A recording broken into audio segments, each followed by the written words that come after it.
Hello बच्चों, आज मैं आप लोगों को जीव विज्ञान के अंतर्गत प्रोटीन सिंथेसिस की क्रियाविधि का डिटेल डिस्क्रिप्शन बताऊंगी। ठीक, तो सबसे पहले हम इसमें शुरुआत करते हैं आनुवांशिक पदार्थ। ठीक है, तो आनुवांशिक पदार्थ क्या होता है? डीएनए, है ना। कोशिका में जो आनुवांशिक पदार्थ होता है वह डीएनए होता है। आनुवांशिक पदार्थ का तात्पर्य होता है एक पीढ़ी से दूसरे पीढ़ी में, एक पीढ़ी से दूसरे पीढ़ी में सूचनाओं का स्थानांतरण, एक पीढ़ी से दूसरे पीढ़ी में सूचनाओं का स्थानांतरण को हम आनुवांशिकी कहते हैं। ठीक है, आनुवांशिकी कहते हैं।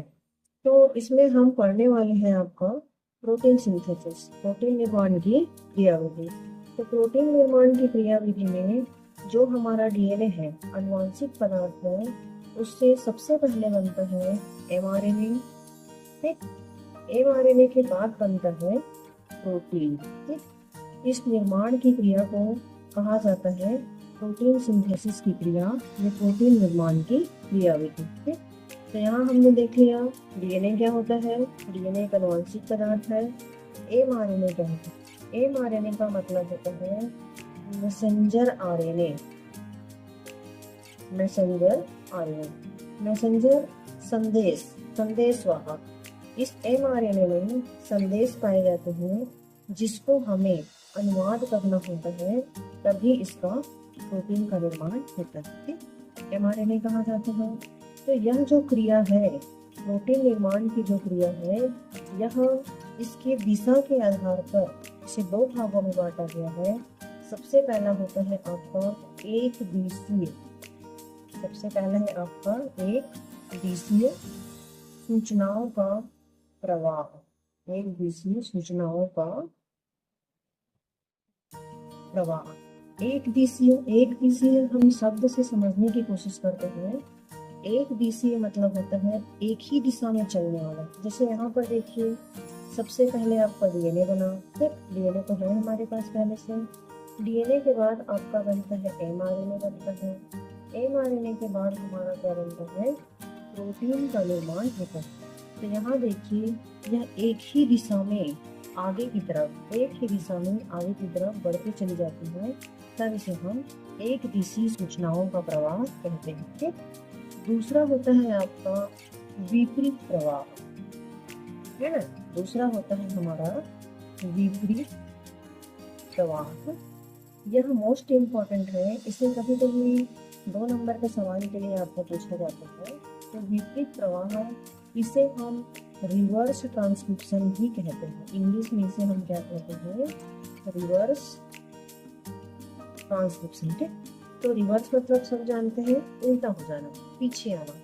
इसमें क्या होता है, बहुत सारे ऐसे वायरस होते हैं, जो वायरस होते हैं या जो विषाणु होते हैं, उसमें आपका आनुवांशिक पदार्थ जो है आरएनए पाया जाता है। ठीक, तो इस कंडीशन में क्या होता है, चूंकि हमारा जो प्रोटीन का निर्माण है उसमें हम देखे हैं कि डीएनए फिर एमआरएनए फिर प्रोटीन का निर्माण होता है। पर यहाँ पर बहुत सारे वायरस ऐसे होते हैं जिसका आनुवांशिक पदार्थ आरएनए होता है। तो इस कंडीशन में क्या होता है, सबसे पहले आरएनए के बाद उसे हम डीएनए बना देते हैं। ठीक, डीएनए के बाद जैसे इसमें चलता है सेम वैसा ही प्रोसेस यहाँ पर भी, मैसेंजर आरएनए और उसके बाद प्रोटीन का निर्माण होता है।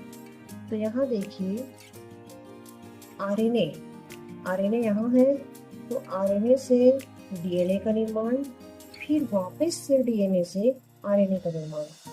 यह रिवर्स प्रोसेस होगा। ये आरएनए पीछे की तरफ आ रहा है, पीछे की दिशा में आ रहा है, विपरीत दिशा में आ रहा है, इसलिए इसे हम कहते हैं विपरीत प्रवाह। ठीक है, मतलब समझ जाइए कि ऐसा प्रोटीन ऐसा सूचनाओं का प्रवाह जिसमें सबसे पहले आरएनए से डीएनए बनता है, फिर डीएनए से एमआरएनए बनता है, फिर प्रोटीन का निर्माण होता है। इस क्रिया को हम कहते हैं विपरीत प्रवाह या फिर विपरीत सूचनाओं का प्रवाह। ठीक है, यहाँ तक ये हमारा टॉपिक जो है कंप्लीट होता है। ठीक, इसके बाद नेक्स्ट वीडियो में मैं आपको बताऊंगी प्रोटीन सिंथेसिस की क्रियाविधि। तो बच्चों, अगर आपको मेरा चैनल या मेरी वीडियो या मेरी बताई हुई बातें अच्छी लगती हैं तो प्लीज़ मेरे चैनल को एक बार सब्सक्राइब ज़रूर से कीजिएगा। Thank you.